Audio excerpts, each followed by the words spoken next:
Hey everyone, thanks for watching. This is Megan with AbelCine, and we are back for a creative conversation with John Matysiak. John, how are you today? I'm good. I'm good. Thank you so much for having me.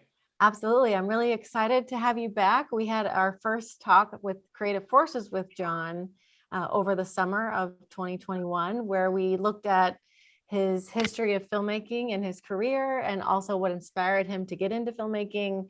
And now we're going to take a deeper dive and case study look at Old Henry, which is one of his most recent films that has had a lot of success. So let's dive into more about John. Director of photography John Matysiak's career has focused on shooting internationally recognized independent films, which have screened at over 50 festivals worldwide, including Festival de Cannes. Matysiak is widely admired for his arresting contemporary images, which evocatively support and amplify his director's vision. He recently shot Meet Cute, a genre-defying dark comedy starring Pete Davidson and Kaylee Cuoco, directed by Alex Lehman and produced by Akiva Goldsman. Prior to shooting Old Henry, which premiered at TIFF 2021, Matysiak achieved the Best Cinematography Award at the 25th Los Angeles Asian Pacific Film Festival for his work on the feature films Two Shadows and Model Minority. His commercial clients include Audi, Jameson, Nissan, and Lexus. Matysiak studied film at the Czech National Film School, FAMU, in Prague, and Emerson College in Boston, Massachusetts. And he is also a member of the International Cinematographers Guild. So John, thank you again for joining us. How does it feel to have this film, all with the different film festivals and now available for audiences to watch? I mean, it's so rewarding, I suppose, right? To do an independent film and then actually have it kind of seen, because we premiered at the Venice Film Festival, and then I think immediately after that we did Toronto, Woodstock, Stockholm. Um, so it's just amazing to kind of have this, kind of feedback from the community, I suppose, about this small independent film. I mean, there's so many independent films get made every year, by so many amazing talented filmmakers, and then it's just the only thing harder than making a movie is getting someone to watch it. So we just feel very blessed, I think, as a team that made this movie, very blessed and honored to have just the response we've had from it. Absolutely. And when you got on board with this film, did you have a inkling that it was, going to be successful and going to be really well liked, or what was kind of your feeling when you got on board? It's so interesting, right? When you get handed, when someone calls you and says, "Hey, do you want to do this film?" And then it's a Western, you're like, "Absolutely." And then the next question is like, "How are you going to pull this off?" Because we don't have a large budget, it's a very small budget, very limited time, very limited budget. And so you're hoping that all the different things are there, because it's not just about lighting and camera. You're hoping the sets are amazing. You're hoping the wardrobe's amazing. The props are amazing.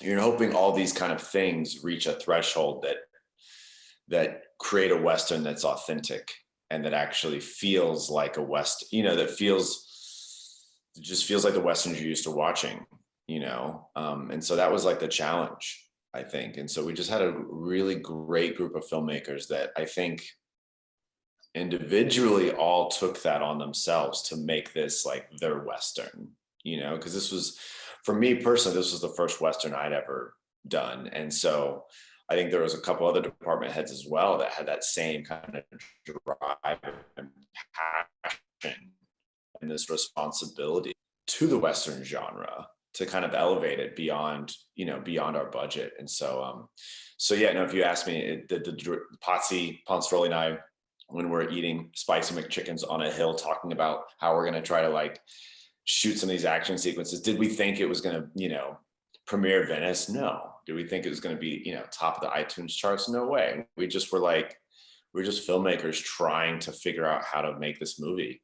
in 21 days and on a very limited budget. So it's all been very, yeah, it's been great. I mean, it's really rewarding.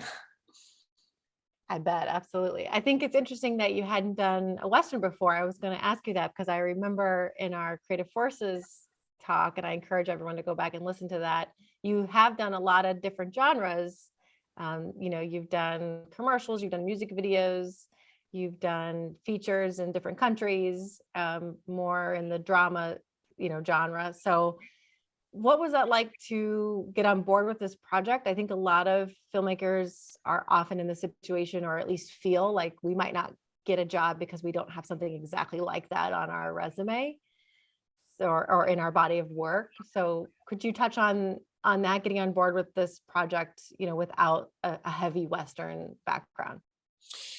I was fortunate enough to work. I did a television show with the director, I guess 5 years prior to this. And so we had done 13 episodes scripted television, and we had just a great time doing it. It was kind of a ridiculous comedy, but I never approached it like a comedy. I just kind of did the lighting how how we wanted to do it. And so I think the director really responded to that. That's kind of in his aesthetics. And so him and I just got along really well, the showrunner, director of that TV series. And so we'd always been talking about what feature we were going to maybe do together. Potsy had sent me a script maybe 2.5 years ago, before we went into prep on Old Henry. And it was a Western. Well, that was exciting, but it was a big Western. It had like 2 Western towns in it. It had all the kind of tropes that you're used to seeing in a Western.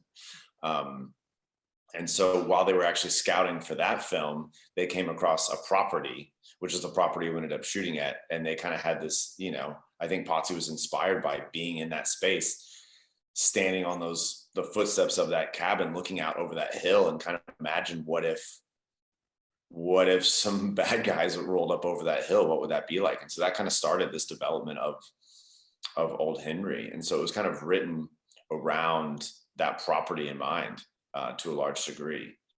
And then it just became a lot more doable with a budget, having one location. So in terms of like, oh, did you have an experience doing a Western? No, but I had a great relationship with this director. And so it was kind of a no brainer. It was like, he picked up the phone and said, we're going to do a Western. And it's like, cool, let's start working on it, and what filmmaker doesn't want to kind of do a Western? I don't know. It's just this traditionally like American genre of filmmaking. And so, some of my favorite films are Westerns, and they have been. I guess, yeah. I mean, the one of the great benefits of filming and shooting a Western is the excuse to go back and watch all these amazing Westerns from all these different kind of time periods. And every generation of kind of filmmakers has taken this genre and made it their own. And then the next generation kind of look at that, and then it morphs into something else. Like it's just inspired by different types of Westerns, even within the same genre. How like these American Westerns out of the 40s and 50s were then reinterpreted by the Italians, in the 60s and 70s. And then American filmmakers reinterpreted and added the things that the spaghetti Westerns did into their films, like Tarantino's Westerns. And those were inspired by every Western that's come before it. I guess that's the biggest thing, is that every Western has a chance to be inspired by every Western that's come before it. So as a genre, it's really interesting to kind of try to take on. And I think there's a great responsibility, as a filmmaker, to try to take on that genre and take on that kind of task. One of the things I found in the research, which I found really interesting, was that, some of the early Westerns that no longer survived because they were destroyed or they just didn't make it, kind of in the silent era and right out of the silent era. I mean, these Westerns were being kind of co-written, produced by people that had been gunslingers, people that had been bank robbers.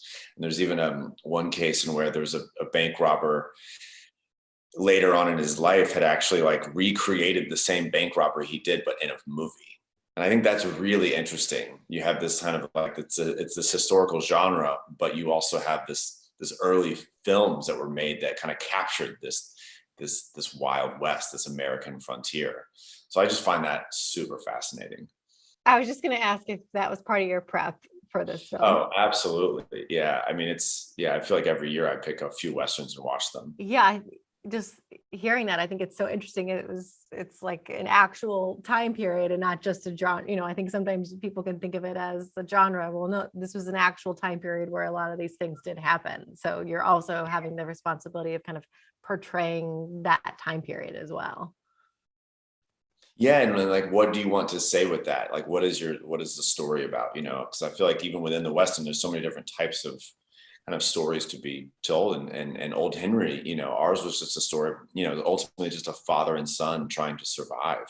Mhm. And then the father trying to just protect the son from some of his past that he had kind of tried to move away from.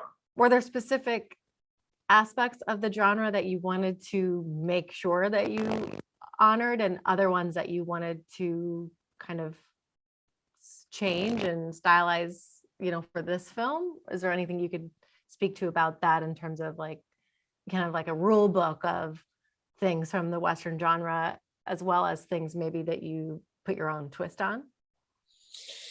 Yeah, we never really had like a rule book per se. I mean, I think I had like a North Star or guiding compass. One of the things we did early on, or at least what I did, you know, I'd had these early conversations with the director about what type of film we're doing, and just how we wanted to feel the authenticity of it. We wanted everything to feel lived in, just to kind of almost enhance this idea of isolation between a father and a son. And so I spent probably a couple of weeks just kind of living in these photographs. And so I just was constantly researching photographs from the 1880s all the way to the 1900s, and just trying to like kind of like just stare and really kind of like figure out what about these photographs like hit me on an emotional level.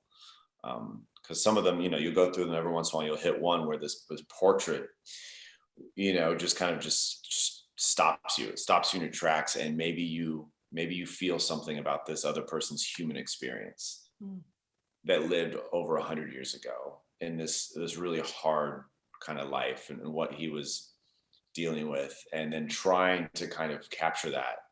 Um, I don't know, some just trying to capture the emotion of that. So yeah, some of those early photographers, um, like Timothy Sullivan, is part of this photographer surveyor group that went around and captured part of the West, captured landscapes, and also captured kind of these lifestyles, with these like portraits of people. And so really, yeah, I feel like that kind of motivated a lot of my decisions in terms of like when I got into testing lenses, testing formats. It all kind of came down to like what kind of created this kind of realism that I was getting, this emotional thing I was getting from these photographs. So I lived in that world for a little bit during prep, and then obviously, you know, you watch films together with a director, and you kind of like share references, and we were just like, okay, yep.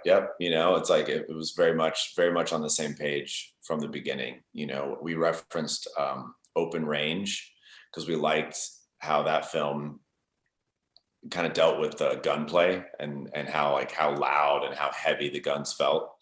I also referenced Hostels, Scott Cooper's Hostels, because I just think they did an amazing job capturing that time period so well. Like it's just beautifully executed. And I feel like you can't do a modern Western without looking at the assassination of Jesse James, and somewhat being inspired by the master himself, Roger Deakins. And so some of those were the early kind of visual references. But I think as the director and I both shared our love for, you know, Young Guns growing up. I mean, we watched that, you know, so there's all these other films as well, or even like 3:10 to Yuma or True Grit. So there's all these other different types of Westerns that we enjoyed or kind of watched. But there was some specific visually that we were kind of leaning into that were more specific to our film. It's interesting too, because in addition to the kind of the photography, I was reintroduced to this American painter, Andrew Wyeth, who I'd been familiar with their work, but I kind of stumbled across this book and during prep, and was just blown away by this artwork. You know, this American painter that lived up in Maine, and he did he captured this isolation of farm life in such a way that even now I thumb through and I'm just like, it's breathtaking. You know, there's something just super emotional about it, like in terms of capturing the human experience of what that means to kind of be isolated in this rural kind of landscape. And so we had I personally had some direct references from that painter into our film. Because I remember when I discovered it, I just immediately brought it over to the director, and I was just like, "Hey, check this out. What if we added this to this set or this to that set?" And then the production designer and the art director were just, they were just fantastic on this film. And so it was just like, okay, cool. We're all speaking the same language now. You know what I mean? Just in terms of a lot of the texture and a lot of the colors we were working with. Yeah, that's really great. And I can see how that comes through on the film, because there are these kind of heavy portrait scenes where we're sitting with the character and in their isolation, and just based in the color and the wardrobe and the acting and the location and your framing, you do feel that kind of human experience and heaviness of what they're going through, what they've been through. So John, why don't you take us through, once you've started with these inspirations, what was your process in choosing cameras and lenses and filtration? Yeah, I think when you hear Western, you immediately think anamorphic. And I think that, that was something the director and I early on knew we would be shooting anamorphic. And initially we thought we were trying to kind of budget, like, could we shoot 3 perf 35 film? Could we shoot 2 perf? Like, is there a way to do this on film? And around the same time as I was having these conversations in prep on a couple commercials, I've been experimenting with shooting digitally and then printing back to film and then color grading that film print. Mm-hmm. And so that was something we kind of in prep, we're like, okay, maybe we'll do that. We didn't really take it any further than that. We're just like, okay, maybe we'll talk about that after we shoot the film.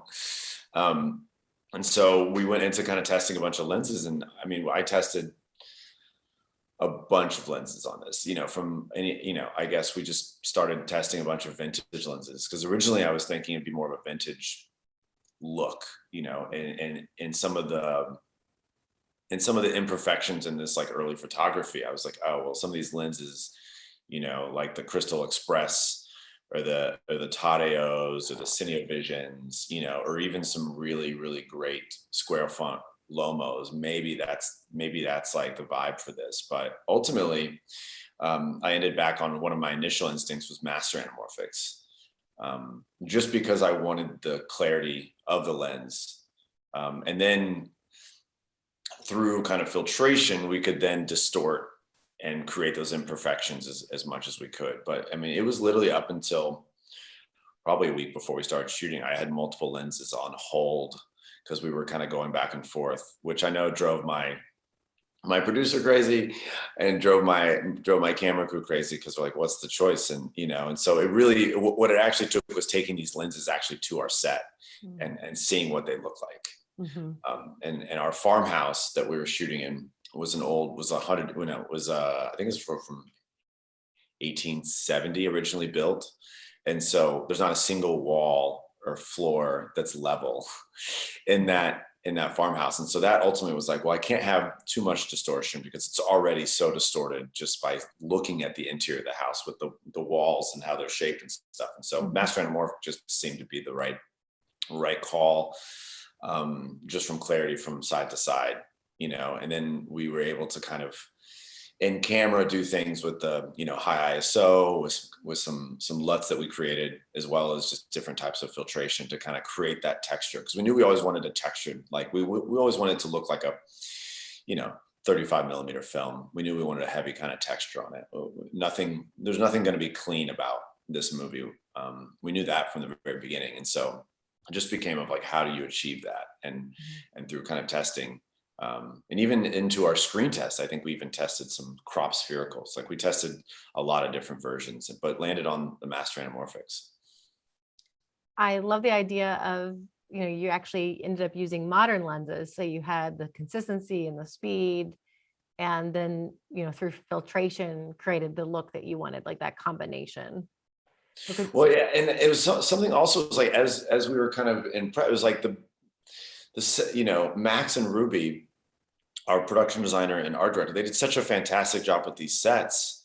I didn't want too much distortion. You weren't trying to hide and cover up things. So I feel like a lot of the vintage anamorphics, they give you an amazing look and can be great, but I feel like sometimes they distort the background in ways that, I want to see those backgrounds, especially if there's like period accurate, where we had sets that literally were from 1880s, it felt like, in terms of just the props and the set deck that was there, you know. And I also, you know, as the cast came together too, you know, with Tim Blake Nelson, Scott Hayes, Stephen Dorff, you want to stay out of the way as a cinematographer. I want to disappear. I want just these performances to nothing to distract them.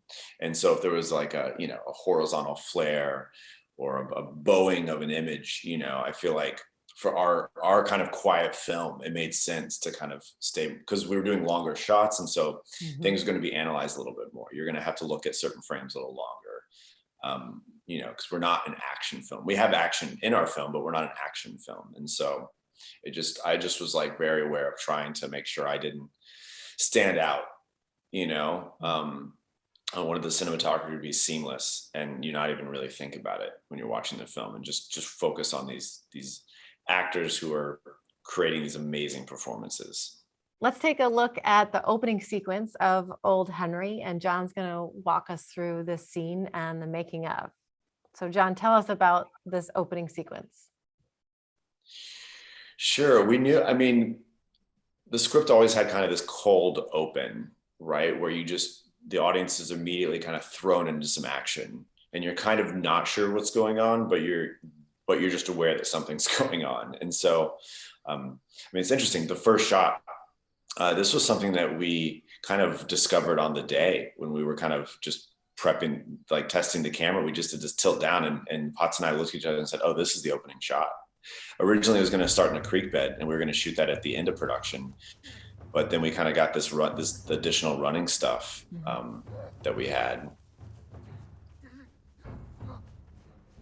And so here, you know, my camera operator, Sam Willie's on a Movi. And so just, you know, we're shooting this at the end of the day, at the end of the light. And so really this was just one of these things where we didn't even know if we were going to get it. Cause we had you know, I think we did one take on each of the stuff and we were just like, go, go, go. I mean, we had scouted and kind of shot listed this entire thing weeks before, but when you actually get to shooting it, very little time. I mean, I think we shot this entire first sequence right here in probably 25 minutes. Oh, wow. Yeah. So it was very much kind of like, okay, get the stunt guys over there, get this guy, you know, and just let's see what kind of a take we get. Yeah. It's very, and then that ends up being what's in the finished film, which is wild. And this here, I'm running over the hill here. This was something that this location we found early on in prep, and we you'll see in a second. It just, you know, it just kind of screams Western. So here, when we first kind of really kind of see our gunslingers, our bad guys come over the hill, or who you assume are bad guys, you know, we knew we wanted to kind of reveal them in a certain way, and so we wanted to not get very close to them until just at this point when, you know, Ketchum actually kind of fires his gun. We wanted to kind of stay back. That's why in that opening sequence, we're kind of far. We're with the perspective of the person running away. So we knew we wanted to kind of give them a sense of kind of power. And so by kind of keeping them all in the shot, or framing them low, or having them come over the hill, kind of trying to just give them a sense of power and dominance, you know, in this opening sequence. And even here, when he gets off the horse and they stay there, you know, I think you get a sense of who's in charge and kind of the power dynamics.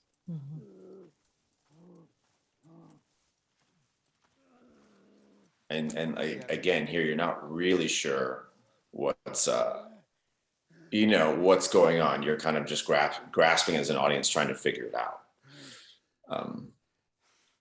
which I find interesting, and kind of a cold open to kind of immediately kind of suck you in. I remember the first time we saw this at one of our tech screenings at the Venice Film Festival, the sound design and the score for this scene are just unbelievable.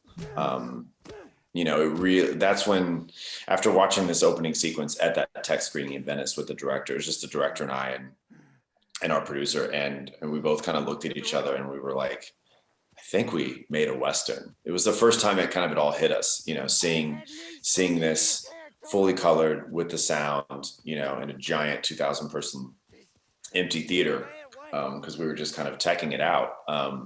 It was a moment I won't forget, you know, just in terms of like the power of what sound design and music, and obviously just kind of, you know, what the visuals can do for a film. Yeah, all of it all together, really coming together. Yeah, and originally this whole sequence had our guy Brannigan here, kind of all of this dialogue and stuff was happening as he was hanging by a tree. But we just knew with our schedule, Potsy kind of had this idea of like, what if you just dragged him instead of hanging him on the tree while he has all this dialogue and stuff. And we kind of said, yeah, that's a little interesting. Maybe that's more interesting than having, a person just kind of tied up on a horse, hanging from a tree, like he's about to get hung. And so that's how this kind of morphed into him strangling him down here on the ground. It was written something else, and a couple days before, we just thought, if we have to do this scene all on horseback with him strangling on horseback and everything, we'd probably still be shooting it to this day. Right.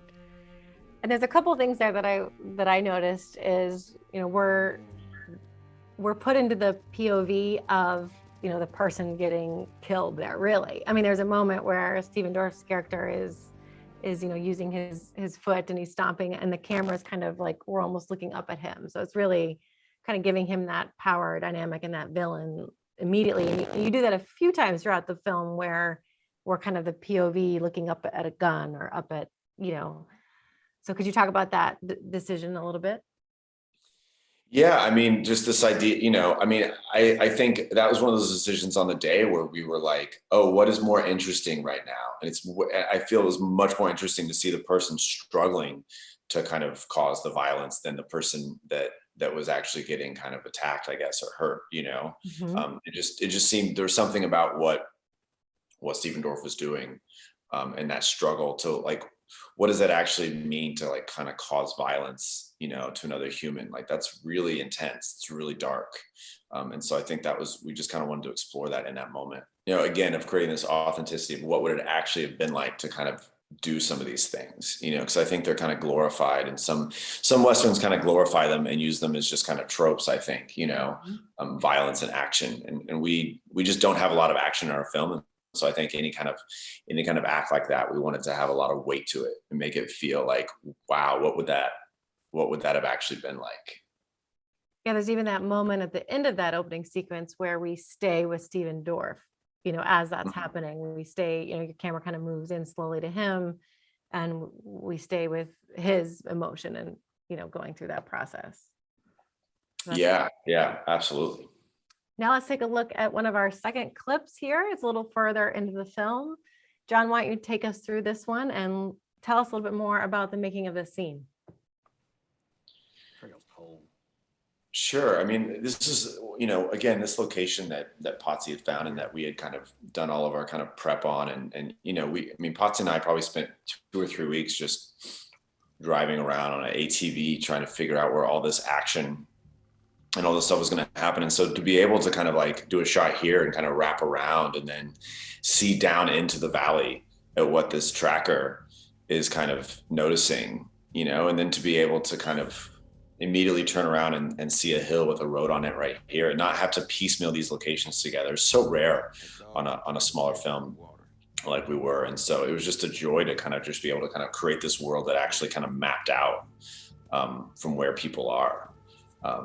And so again, this is one of those challenging days where you've got horses, you have to move a whole crew up and down hills, on 4x4 vehicles.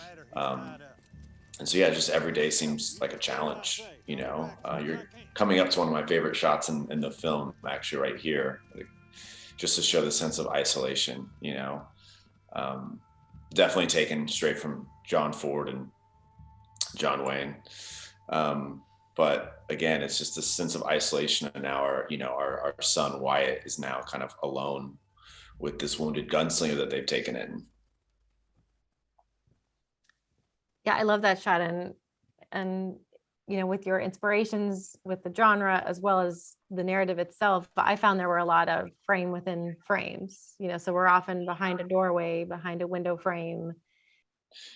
Yeah, I mean, half of that's intentional and half of that's like our cabin was so small, sometimes, but it, you get more of a sense of the space, I think, Absolutely. when you're able to do kind of shoot from rooms to rooms.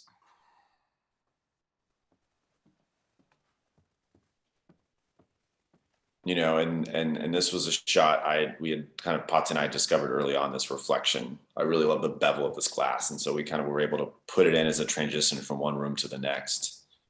Yeah, I love this one.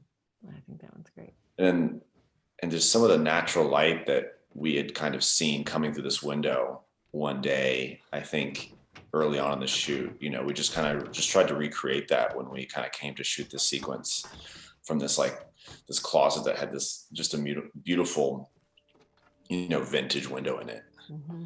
And there's something about just the quality of the light and again, like the halation from some of our filtration that we had, but just how you finally see this gun in kind of this way. And I don't know, there's something about, I just always really enjoyed kind of the sequence right here.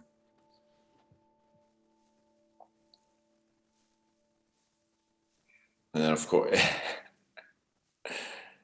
course he has to go try to fire it because his dad's been oppressive and hasn't let him touch the gun. And so as soon as dad's gone, he goes and does something stupid, you know, like fire a gun.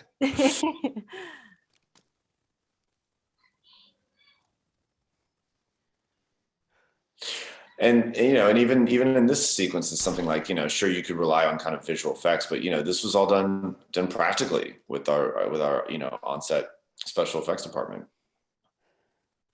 In terms of that being practical, squib hit, you know, and then the bottle smashing and everything. And so I don't know, we tried to get as much as we could in camera all the time. That's great.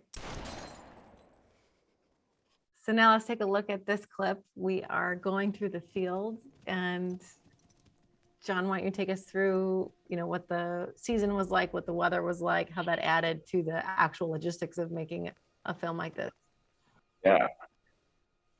Again, to be able to kind of combine these shots of Tim here seeing our bad guys kind of discover his possible tracks, you know, and to be able to kind of connect them like this in a shot, you know, yeah, it was just, it just allowed to get a sense of the scale and scope that we were working with, you know. We were obviously just kind of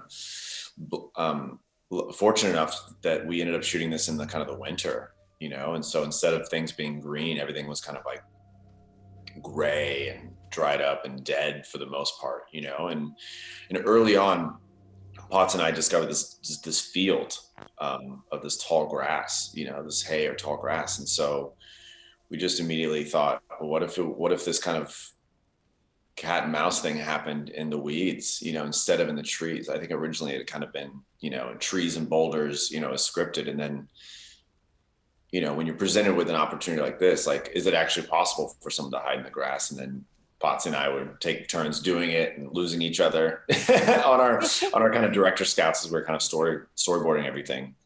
I'm like, oh, this is really interesting. I quite haven't seen it like this. You know, in terms of some, you know, someone trying to evade someone else. So, and again, I think we're just very fortunate. We were able, because we were kind of a smaller unit, we were able to kind of be really adaptable to our schedule. And so we knew we had a day and a half of rain coming up. And so we kind of moved this sequence into that because it made sense. If it was going to rain anytime in the film, maybe it should rain when he's trying to actually find the track marks and footprints from Henry. And now he has that much more trouble finding them because of the rain. It was miserable. It was freezing. But it just made for some, you know, just added to the vibe and the emotion, I think, of this whole sequence and kind of the realism. Yeah, I love these shots here where we're POV of Henry through that tall grass.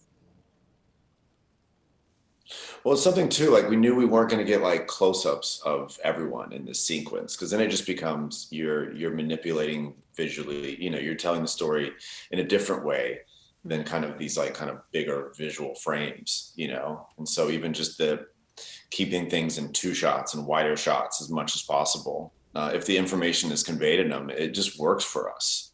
Because a lot of times, you know, some of the dialogue in these kind of sequences aren't, you know, it just becomes more of a visual language, I think, than anything else here in terms of this cat and mouse thing. I think the color of the location is really interesting, especially with the season that you were shooting. Yeah, I mean, the grass kept getting redder and redder and redder, I think, more red every it became more red and more red and more red, like every time we would go look at this location. We were constantly trying to tell people, like, no one drive trucks in this field, no one do anything, like preserve it as much as possible.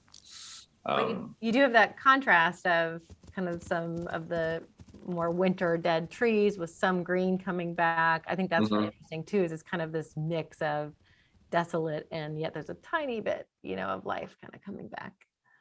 Tiny bit too. Yeah. And it's funny, at the end of that sequence, when he's running across that giant kind of landscape there, I mean, we did a company move at the end of the day when we probably had about, I don't know, 15 or 20 minutes, barely enough time. And I kind of just turned to the camera crew and said, let's get in gators and go. And I don't think anyone thought we were going to make it because we were literally losing the light. But I just wanted to kind of get those last 2 shots of that sequence in a different location on the property. And so we kind of booked it over there. And I think we did 1 take of each of those. And that was it. And then we ran out of light. But those 2 takes are the one that's in the film. And so we made it, I know our AD was, Eric Williams was very much against that decision because he just thought, we're just going to get over there and not make it. But we just pressed him and we pressed our crew and we made it just barely. Yeah, it sounds like you had a lot of situations like that where it was either because of the light or the weather or just trying to get that scene done. Maybe you could touch on how do you stay with the integrity of the film and what you want to capture and yet have, this independent film schedule? How do you balance that? Yeah, I mean, I think a lot of it came down to our preparation. The director and I kind of shot listing 99% of the film, ahead of time on location. So physically standing where we're going to be filming, lining things up with lenses, viewfinders, and really kind of figuring it out and dialing in. And sure, things change. You kind of adapt. You kind of, the actors bring a whole nother level of detail, I think, to things about how things should go or characters blocking, that kind of thing. But in terms of some of the bigger kind of action or kind of set pieces when we were outside, I mean, we kind of knew, we had a very good understanding, I guess, of where we wanted the camera to go. And so at that point, it became about execution. But then within that, you're faced with decisions, constantly, like because you are juggling that schedule, so you're just constantly kind of making these decisions. And ultimately these decisions live on forever in this film, like that's the thing too. It's like, so I don't know, we had this motto of like, just be happy with the frame. Like, even if it meant like, we're going to take 15 more minutes to do it, or if it meant getting everyone and gators and driving, a half mile to the other side of the hill to get that 1 or 2 shots, like, we're going to just fight for it. We're going to get it. We just had that mentality, like, we have to get it. Because it's there, it's like this fight for the film. We know that landscape or that vista's over there for the sequence. Like, let's not sacrifice just to get it done over here because it works. That's a good example of that in terms of like really kind of, and I think decisions like that and really kind of staying true to that. Granted, you have to succeed at those. You can't try to do that and fail, because then it doesn't work. But when you're able to do that and kind of succeed in that, that's what really opens the film up. It makes it feel a little bigger and gives it a little more scope. And I think adds to the emotional tone of this, the sense of isolation. Absolutely. And not seeing anything else around, Yeah, I think as a viewer, you definitely feel like you're there. I mean, how isolated they are, but also, we're completely in this world immediately. I felt that way when I was watching it. I'm curious if you could touch on, as a DP and as a leader for the camera crew and really, a lot of the crew members, how do you kind of instill that same drive and inspiration for, being the happiest with the frame to other people in your crew? Yeah, I mean, a lot of this crew, a lot of my department heads in this, I've been working with for 7-8 years. And so these are people that we've gone to war together, you could say, done multiple films together, countless commercials. And so, early on, I would try to bring them, I would bring them along my same process in terms of my visual language. And so they would be what we would all be watching movies together, not watching together, but sharing them, you know, saying, hey, like to my you know, to Sam, my camera operator, hey, check out these like 3 movies, you know, these are the type, this is the kind of what we're going for. Or to my, you know, my first AC as well, who I think was part focus puller, part therapist in terms of prep, in terms of deciding, you know, helping to kind of walk through these lens choices, you know, as we were kind of doing those testing, you know, and then my gaffer as well, Matty Ware out of Louisville. Him and a lot of his crew came down from Kentucky to do the film, and it was, you know, it's a sacrifice, I think, for everyone to kind of take time and do an independent film like this that was, you know, very, very small film, very ambitious, you know. And so it's a decision, I guess, when you bring on those department heads, and are those department heads going to give you everything, I guess. I don't want to really say that, but it's, you know, I think it's a decision to do an independent film like this that everyone's like all in. And so I think it's a vetting process and making sure that you have department heads that understand what's the task at hand, and that we're not just showing up and kind of doing a job. We're like trying to make something. We're trying to do something that's so beyond what, you know, the scope of it is. And so just getting total buy-in, I guess, you know. Absolutely. Yeah, just trying to lead and I guess trying to inspire them, you know, to bring their own contributions to it, you know. Yeah, I mean, my gaffer was pivotal in that, I think, in terms of just pushing, you know. It's like if every department head pushes that extra 10%, it's like you can create some amazing work, I suppose. And that's not even just Grip Electric. That's like the wardrobe department, Brianna Quick. I mean, I don't know how she aged all that close so fast, because I think she was brought on a couple weeks before, like 2 weeks before production, because of schedules. And so I don't know how. I mean, they spent day and night aging these outfits and beating them with bags of nails and sanders, and I mean, you would just constantly see them working day and night, you know. And same with the production design as well, like kind of building onto our cabinet. I mean, they went above and beyond to, like, even the stuff they built onto the cabin was found from an old barn. So even the stuff that we added for our movie was the wood and the materials used was still from like 1880s. Wow. So I think I think it's like the more you can communicate to your department heads, and share references, and just more you can kind of talk about the project, and I think your own passion. You know, I think ultimately, you know, if you work in movies, you want to make movies, you know, you're not just kind of someone there to do a job. So it's like, if you can kind of like remind people of that, you know, of like, you know, how we all started out and why we wanted to make films, and in the process, you can kind of create that synergy on set when you say, oh, let's go do that. And then you get like yes, let's go do it, as opposed to all these reasons why we can't. Right. Obviously you have to do that safely, but I think if you can create an environment where everyone is like, yes, let's make this movie, let's do it. And that can happen, I think, you know, with a smaller crew. And this next clip here is when Ketchum, our sheriff, who we've kind of seen at the very beginning of the film and throughout, he kind of, for the first time, kind of approaches Henry's farm. So here we go. This is the first time they meet. And this sequence was interesting right here, because I think this whole sequence was shot probably out of order over 3 or 4 days. You got this interior stuff here that was done on a different day. You don't. Keep back from the window. If you want to live, you got to turn me loose and give me. Scott Hayes, just a phenomenal actor right there with that performance. And then this shot right here was done at night. The profile out the window.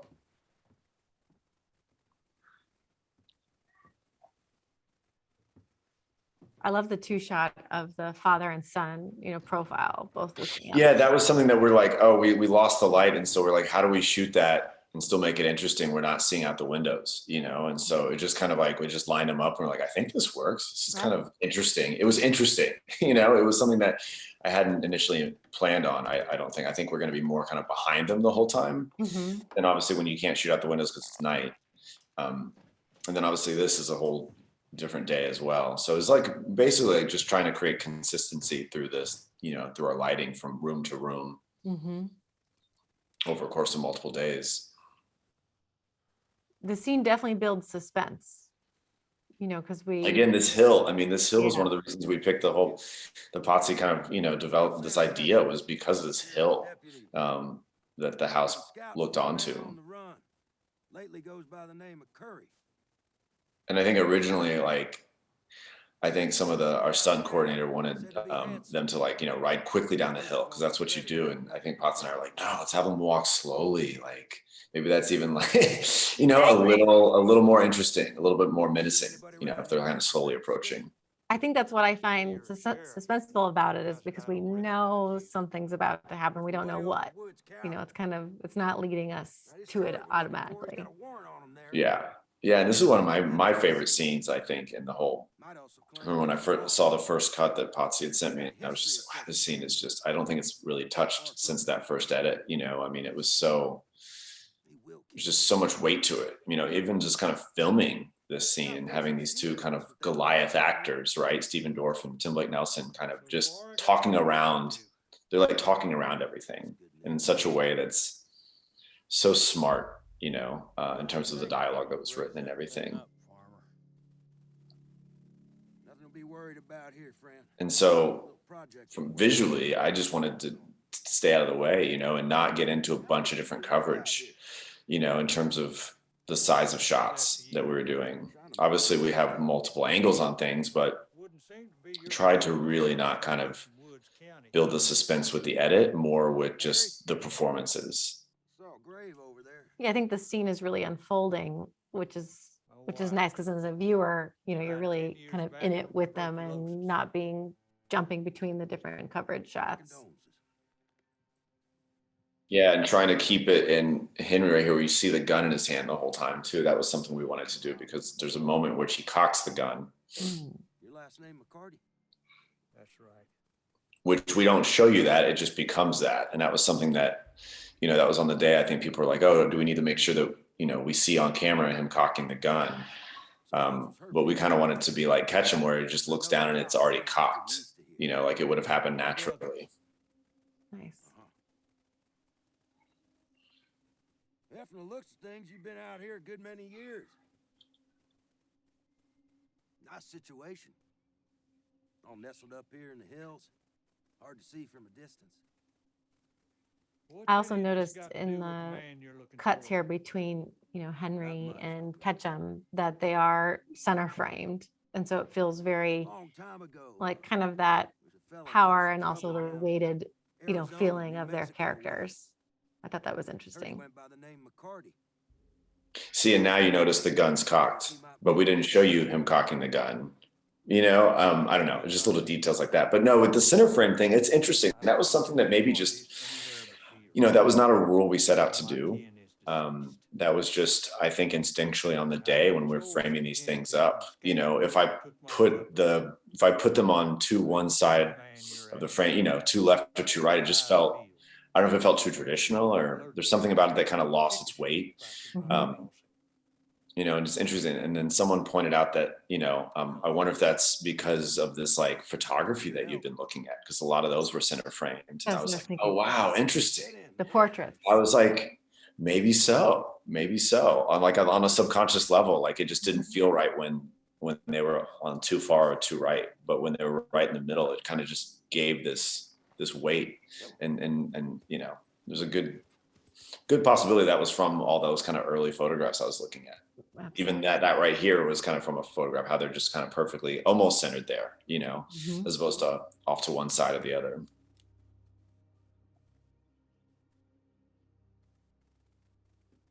Yeah, one of my favorite sequences for sure. And I loved how the last guy at the end just kind of like waits a little longer. If we had time, we would have had him wait even longer, but it's like moving on to the next scene. Right. So now let's take a look at this campfire scene, which is one of the only scenes where we're kind of more intimate with, Ketchum and his crew here. So John, why don't you take us through this scene? Yeah, I mean, this is almost one of those like very kind of traditional kind of Western idea, like scenes, I feel like, right? Where you've got three kind of henchmen, bad guys, kind of discussing what they're going to do, or how they're going to what they're going to do. And so try to just kind of just frame things in a way that, again, was minimal coverage, because we're always trying to do like kind of as few shots as possible, just to kind of keep our language consistent, but also trying to like not go too close on certain things, because you want to see the environment they're in, you know, and really trying to be as minimal as we could. And so I really kind of liked how the different frames we kind of discovered here. This was one that we didn't really storyboard out too much ahead of time, because we knew it was like the first time ever that we had like 3 people just almost in one spot the whole time. You know, no one's on horseback, there's no gunfire, there's no special effects. It was just, you know, it was very kind of a simple sequence to shoot once we got the rhythm of it. I think we did, you know, 1 or 2 takes on each angle, and that was it. And, you know, and we shot this film single camera. So this was not a 2-camera film. This was a single camera. And so we would do 1 shot and then move on to the next, and just kind of go like that. And the actors just were amazing. And so, yeah, I just like kind of the compositions in this sequence. Something about it feels very kind of, I don't know, more of a traditional Western, I guess, than a lot of our other kind of sequences, I feel like. And I love the hint of the sun you see setting there as well. It's really beautiful. Yeah, that was tough. I mean, that was hard just to kind of manage in the schedule like this, like how, when you lose the light, when you not, like, how do you just kind of, you know, and obviously these are big kind of wide frames that we're not manipulating. And so you're relying on a lot of natural light for these, you know, exteriors. And so planning on, you know, sun pathing and figuring out when you're going to try to execute all these shots is super important, you know? So what it meant was, in that previous scene, we had rehearsed, and we'd figured out all of our coverage before we started shooting it, because we knew we wanted to shoot it in a certain type of light. And I love this next scene. We're going to take you to the dinner scene between Henry and his wounded gunslinger. And it's one of the first times we get a little bit more intimate with them. So John, take us through this scene.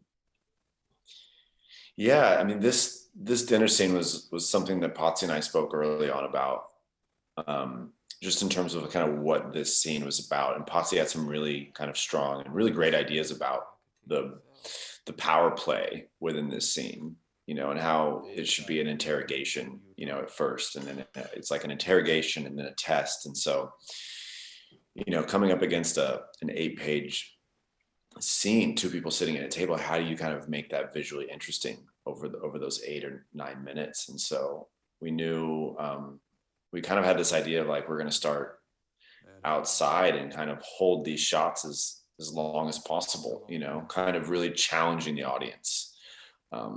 And not just to challenge them, but to kind of maybe bring them into Henry's perspective.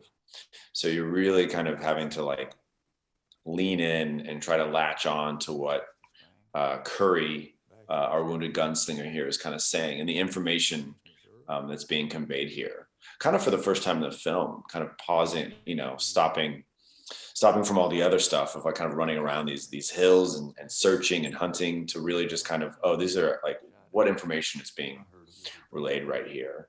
And so I don't know, we had just such a beautiful set, and so we just wanted to capture it. At least for me, I just wanted to capture it, you know, as minimally as we could, you know, because it was just such a great environment to shoot in, you know, and also trying to keep it dark and kind of true to life and not overlight things as well. That's why it's kind of motivated by one kind of gas lamp, you know, on or oil lamp on a table.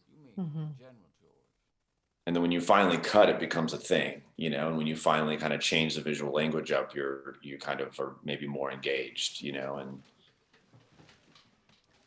yeah, that's what stood out to me is, you know, we sat outside of the room kind of watching them, and then all of a sudden we're in this conversation. And I think you tell your audience right away, you know, this is a conversation to pay attention to. yeah, because I do love the banter and the kind of the dialogue back and forth about kind of testing each other about what you know, what you do know, what you don't know, and how maybe it was a truly kind of small world for people passing through different towns, and how maybe would they have known each other? Would they have come across each other in some kind of like, you know, Western town, you know, some town in New Mexico or Arizona? So really just trying to figure out like who they are, you know, or at least who Curry is. And again, this is something that we I think we used a light tile on the wall, kind of beveled out with, you know, some different types of diffusion. So this was like one light for the whole sequence pretty much. Yes, he did. That was something we just wanted to just kind of augment that oil lamp and try to just be true to what it would have been actually like, you know, from just a lighting perspective. And then obviously here you can see the halation from our different kind of filtration we were using. It just kind of added that hint of warmth.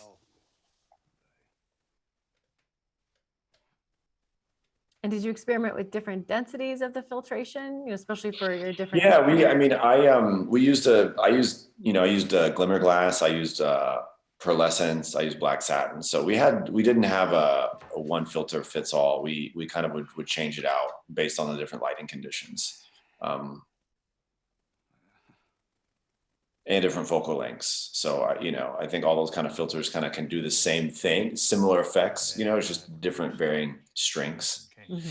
And this right here, the eggs in the bowl, that was something that I was really, I remember there's a conversation sequence in Hostels that Christian Bale has, and there's a bowl of like apples on the table. And I was like, well, I don't want to do apples, but maybe I put some eggs. And he lives on a farm, so it makes sense. So I love the fact that there's like kind of eggs and milk Mm-hmm. on the table. That was just it's just interesting. It just is not, it's not your typical kind of either water or whiskey or something, you know, that you're used to maybe seeing in a Western. So I really enjoyed that aspect of kind of the set deck of that.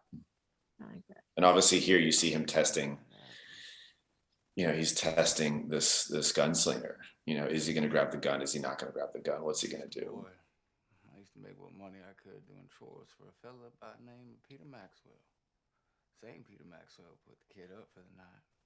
Same Peter Maxwell tipped off Garrett and his deputy's poem. And it's funny because we had, I think on our schedule, we basically shot this the day after our huge night exterior work. And so the night before we had our whole crew had just gotten kind of thrashed because it was like 34 degrees, just above freezing, and it had been raining the whole night, and we were doing, you know, our kind of big night exterior work. And so I think to come in the next day and just, okay, we're going to be in this one room for 8 hours, you know, or eight or 9 hours. It was just like, it was really nice to end the week that way. I remember this was a Friday, I think, that we ended a week on this, and it was nice to kind of just get into this scene and just have these actors just play and discover, you know. I remember at one point, I think Scott Hayes and Tim Blake, you know, they were both happy with their performances. And then I think we were just, you know, I think Potts was like, well, let's just do one more, you know, and then all of a sudden you get a whole different type of performance out of that one more take,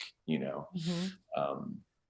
It was amazing. Like when you think it's great and it couldn't get any better, and then an actor surprises you and just takes it to a whole nother level and engages you that much more, and you get like goosebumps at the monitor watching it, you know. I'm like, oh, that's it, you know. Do you remember one of the scenes that was probably one of your toughest days or toughest scenes to shoot?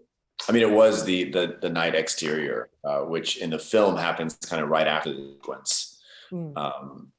When Henry has to go outside and try to like protect the farm from, you know, additional guns, you know, additional henchmen trying to come after him. That was definitely one of the hardest, you know, where you just fighting all the conditions. But I think every day on a Western can be in, you know, you've got stunts, you've got special effects, you've got guns, you've got horses that all have to work in unison, you know, for certain shots at certain times. So I think every day is a tough battle, you know, at times. I remember, and being in Tennessee where we were shooting this, we'd have, you know, some days it'd be 70 and then the next day it'd be below freezing. You know, I remember one morning we got to set in the road because our base camp was probably a quarter to half mile away from our location. And so, you know, the road was washed out, and, you know, they had to figure out how to like get everyone to set because the road had been washed out during the night from torrential rain. Oh, wow. Yeah. So I feel like there's just what the crew kind of went through to keep us working, you know. Like I remember, you know, just the locations department and the production department just did such an amazing job keeping the film unit up and running. You know, they were the ones getting there 3 hours before call time, setting up work lights, setting up heaters, setting up tents for our COVID testing, like doing all this stuff. It just was such a team effort, I think. And the conditions were brutal at times, which visually only made it more interesting, when things are wet and muddy, and it just gets way more interesting. For the exterior stuff. So I was probably the only one on set enjoying the fact that it would be raining, and then everyone else is miserable with it. But hats off to my camera team too, that kind of kept those cameras working in all kinds of conditions, from mud, rain, temperature. They just kind of kept it working. We never had an issue technically. That's great. Yeah, it sounds like, like you said, with any Western, but also your location and the weather, you just had so many different dynamics at play. I think what I'm hearing is, being able to stay true to, what you wanted to get across, and everything that inspired you really keeps you grounded. And also the ability to be flexible. It sounds like, you have a plan, and then when you're there, you might have to switch it up a little bit based on the situation. So I think that that's really good takeaway too. Well, yeah. And it's like, at the end of the day, there's no, and this is something I've kind of come from the commercial world. There's no excuses to not get it done, And so, like, you can't say, oh, well, if we had this and this and this, I could have made the shot like this. At the end of the day, you've got actors, you've got a camera, and you have choices, and those choices, between you and the director, trying to figure out the best choices, but if it means, if you don't have access to a lot of additional lighting units to then you have to make other kind of choices. If you don't have certain camera platforms to do your camera moves on, then you have to make other type of choices. But yeah, I think that's important to remember, at least starting out, that like, just because you don't have all these other things that all these other kind of different film sets have, doesn't mean you can't come away with something that still is true to your voice and your vision and what you want to do, I think, as a filmmaker. Absolutely. All right, so let's take a look at the scene that is basically the beginning of the end here, John, the one where Ketchum arrives again. So take us through this epic scene here. Yeah, this sequence kind of almost begins the third act, or right after the third act, and then you have him, again, this isolated Ketchum coming over the hill. It's just one of those things, is when you kind of, you've shot listed this scene weeks and months before, and then you actually get there, and you start, it all comes together. It's just, it's just a joy to kind of see it come together. And this shot right here was something that originally was going to be multiple shots, and then we kind of figured out a blocking how to keep this all in one, this 3-shot that kind of worked. And we kind of called it the Spielberg 3-shot, where it's like it all works, and then yeah, here comes trouble, right? Yeah. A lot of trouble.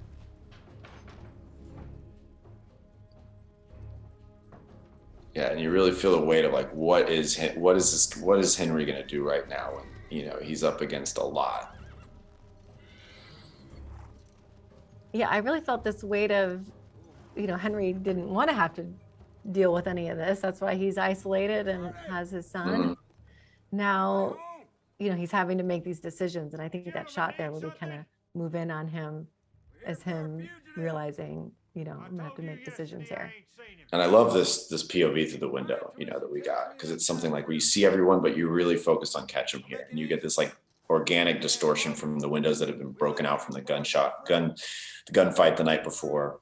Mm-hmm. And again, here with this 2-shot here, that was something that originally I think we had initially had them all kind of ducking on the ground, and then in the blocking rehearsals, I think Tim even suggested it, tried it standing up kind of more in the doorway, and it just worked so perfectly. Them kind of standing there, not crouching or hiding yet, Mm-hmm. And again, keeping this in a 2-shot, not having to kind of get additional shots, and you see into the kitchen, which is great because we love the kitchen. So we're just like, let's keep it here. We'll still get the emotional intent of what's going on, but then kind of still show our environment as well. That ain't the way this plays out. Bring him up.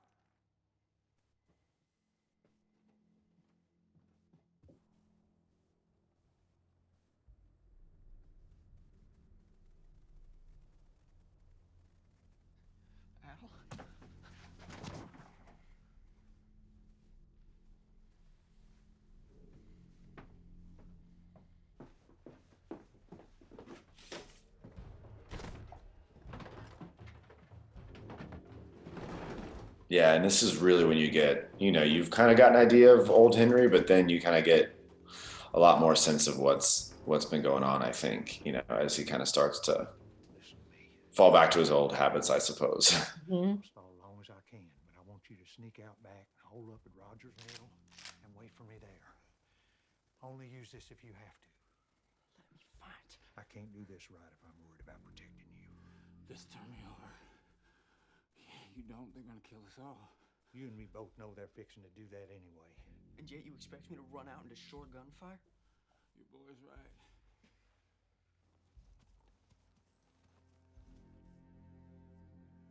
Stay inside. John, one of the things that really Stay stood out away to me in the whole piece was You have to the shoot. color Aim for palettes. the chest. There's this, Fire all away. these blues and these cool feelings, and then there's still this warm amber light and the straw of the field.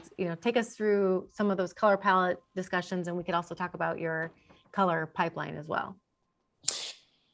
Yeah, I mean, I think I think early on it was just like this kind of control, like the idea of saying we wanted like a controlled palette, throughout the whole thing, like nothing to kind of stand out, and like the only red should be maybe the blood, everything else kind of be more toned down, muted. And so, I think wardrobe did an amazing job at that. I think the production design did a great job in terms of, aging this house, because originally this house was painted yellow, I think, and then they spent like a week and a half kind of just adding different layers of paint to it, to kind of get it to a place that looks like it's all old aged gray wood, and so when you have that kind of set up for you, and then you kind of come in and kind of just have a general kind of tone to it, what we did with our kind of our LUTs, and so I created several LUTs for the film that we kind of go between. And so that was then put on the dailies.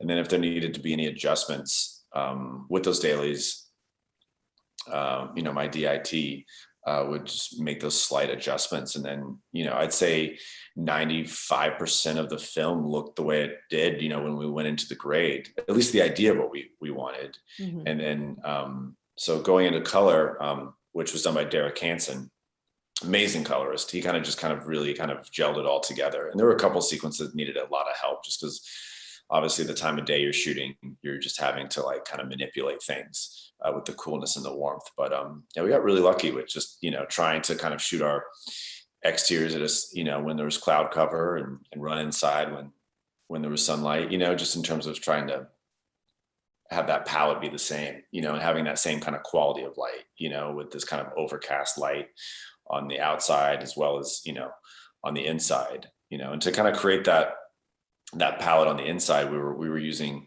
a lot of, I guess, direct sources through multiple different diffusions. We would throw like our 18K ARRI Maxes through multiple layers of muslin up against the windows and stuff like that, to really kind of create that soft window light coming in.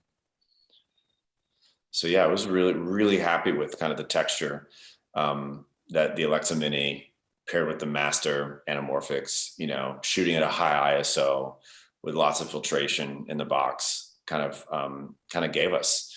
And then we added, going back to that conversation of film, we added a slight kind of film emulsion overlay, in the final steps of the DI, that I think just, seeing it on the big screen, I was very, very happy with the final outcome of it. It kind of was exactly kind of the intent, I think, going into it. So it's very rewarding to see that, I suppose.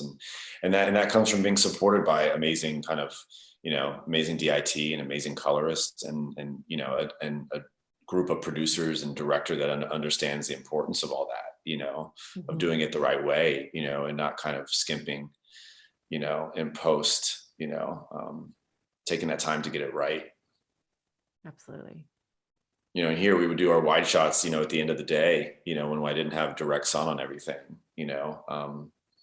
so yeah, and it's a team effort in that way too, and just scheduling, if we said, okay, we need to do all of our wide shots at the end of the day in 45 minutes, do all our close-ups, when I can actually diffuse them and control them, and then getting kind of buy-in from a director and AD and the whole team on that, is tough sometimes. Right. but everyone knew the importance of it and why we're doing it, you know. So I think that in of itself is really important too, to communicate why you want to do things as a cinematographer, because sometimes you need to, you know, when you're dealing with really experienced people, it's like it's good to have that conversation Right. about why you would like to do certain things, you know, and over communicate. Because I feel, at least myself at times, I'm just more in my head, and so I have to remind myself to over communicate intentions, especially when you're working with like multiple departments. It becomes even more important to kind of over communicate. Right. Absolutely. You know, on an independent film, when you're kind of just you're struggling, or you're just dealing with, you know, time limitations, budget limitations. You know, we were up against something where we had our final kind of shootout between Old Henry and Ketchum, kind of cat and mouse in the woods. And when we came down to shoot it, we decided to do it on our last shooting day, because we were just like, this is the final. Just seems very poetic way to wrap the film on. And so when it came time to doing it, I think we literally had about maybe 2.5 hours to kind of like rehearse, set up, and shoot the entire sequence. And so, you know, Potsy had a very detailed shot list about the order of things and the number of gunshots and the reloading of guns. And because that was something we wanted, that was something early on that we talked about, as well as we wanted to feel that you had to actually reload guns. You actually had to count your bullets, because that was something you actually would have had to do if you're actually in a gun battle. And so when it came time to doing it, you know, we had maybe an hour and a half of shooting light available. And so we had to shoot it in actually the edit order as well, because they were adding makeup and blood effects as gunshots were being, you know, as people were getting hit with gunshots and bullet wounds. And so it was just madness. It was like the entire crew was just running from one side of the woods to the other, because we would look one way and then we would look the other way, and we go for a close up here and then go back for a wide shot over here. Like I mean, it was literally, you know, and the actors were really great. I mean, they're such skilled actors. You just kind of, Potsy was just able to tell them, okay, this is what happens. You're going to fire two bullets, and then you're going to duck. And then we would get that shot. And then we come over here and be like, okay, you get hit in the leg, now fall down. Like there was no real, I think, blocking rehearsal of that whole sequence. It was just like, these are the ideas. These are the moments we need. And so we shot it in about an hour and a half, literally up until the last possible moment of light. And we pulled it off, and it was literally one of, I think it was Potsy and I's, like we talked about too, like we still don't know like how we pulled that off, because like, you know, there's not a single frame. I don't think there's a single frame not in that final sequence that we shot. There's even one shot where you can see a rack in, and that was because they needed to extend the take. And so they actually racked in from the slate being gone. They kind of rack in a little bit. So you can actually see that rack in, which is kind of great. Yeah, and we did one take on pretty much every single shot of that. It was not a second take. It was one shot moving on. And so testament to the actors to kind of bring it every single time, with Tim Blake and Stephen Dorff. You know, they just crushed that scene, and it was just it was madness on set. Everyone was like, what's going on? And we're just like, this is what we're doing.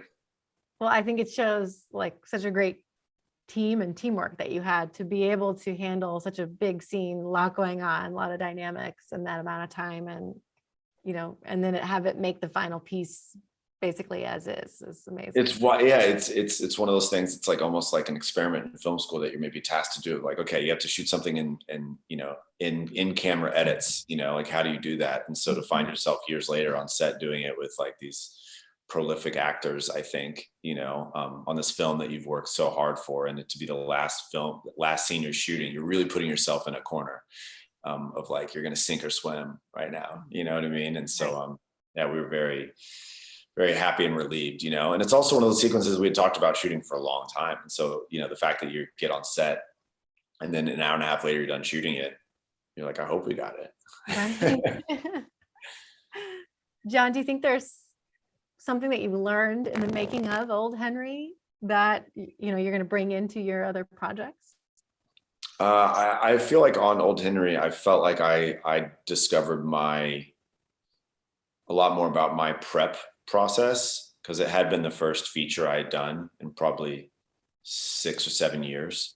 Before that, I'd just done commercials and music videos. So for me, I really learned my process and how I kind of tackle like a larger narrative like that. And so I learned a lot about just how I need to prep on things. But then on set, I feel like I learned, I learned so much from the actors on this movie, like sharing a set with Tim Blake Nelson for 2 months or whatever, 2.5 months it was literally like, this is the greatest masterclass I think you could have as a filmmaker, and Stephen Dorff as well. I mean, he's a terrific actor, but Tim is just, his, just a very selfless and giving artist. And so kind of having that collaboration, I think with him and Potsy was just something that, and the importance of blocking and the importance of taking the time for blocking, even if it takes an extra 45 minutes to kind of figure out what you're doing. It might seem like you don't have time to do it, but ultimately like those decisions that come out of that affect the final film, especially a film like this, where kind of the blocking and is very minimal at times. And so everything becomes so important, so just to really respect that process, and not get rushed out of it. Granted, you have to be a responsible adult and a responsible filmmaker and not, have your day slip out of hand, but it's important to get it right. And it's important to explore a lot of different possibilities, I think, and not just feel like you get rushed into like, okay, actors are standing here, there by the window, then it becomes a little bit more like a television set, I think, where you're just like, the pace is so fast. And so I learned the importance of, I was like reintroduced to the importance of blocking, I guess, on a whole nother level, from these amazing actors that I had the fortunate opportunity to work with. And what do you think would be a piece of advice you could give our viewers for whether they're trying to level up in their career or kind of just starting out? I mean, it sounds cliche, but I always think like shoot as much as you can, I think have your own vision, have your own voice, I think that will ultimately change as you kind of grow as a filmmaker. But I think having a perspective, making sure you have a perspective and like knowing your why. That was something that has been big in the last kind of couple of years of my work. I feel like really kind of being true to my why, and what that is. Simon Sinek will talks hours about that. You can go online and see the TED Talks or read his books about like finding your why. But ultimately, if you know your why in terms of like on a film or with anything in life, and then you're tasked with this debate of like, should you do this or that? If you know your why, that why will speak into which way you should do. And on Old Henry, it was going back to those photographs. And so if there was ever a thing on set, oh, what's the right framing? What's the right this? What's the right that? That was kind of my guiding star on Old Henry. It was like this photography and being authentic to that. That was the why. That's great. And John, what's next for Old Henry and for you? I mean, Old Henry is doing its thing. I think it's, we're very blessed to like be, I guess we got mentioned in National Board of Review's top 10 independent films. We made Obama's list of top 10 films of 2021. So that was like a random thing that was not expected. So we'll see what happens. There's a couple more kind of other kind of awards we've been submitted for. So fingers crossed on those for the whole team. And then I'm actually prepping a project right now with Sony. It's the biopic on George Foreman. So I think technically it's called the Untitled George Foreman project right now on IMDb, I think. Okay. So I'm in the middle of prepping that, and that'll take me through the most of next year. Oh, wow. That sounds exciting. That's great. Thank you so much, John, for taking that close look with us at Old Henry. It's a beautiful film. I really enjoyed watching it, and I encourage everyone to take a look at this film. So thanks, John, for sharing your advice and your inspiration. And thank you, everyone, for watching. Stay tuned for next time.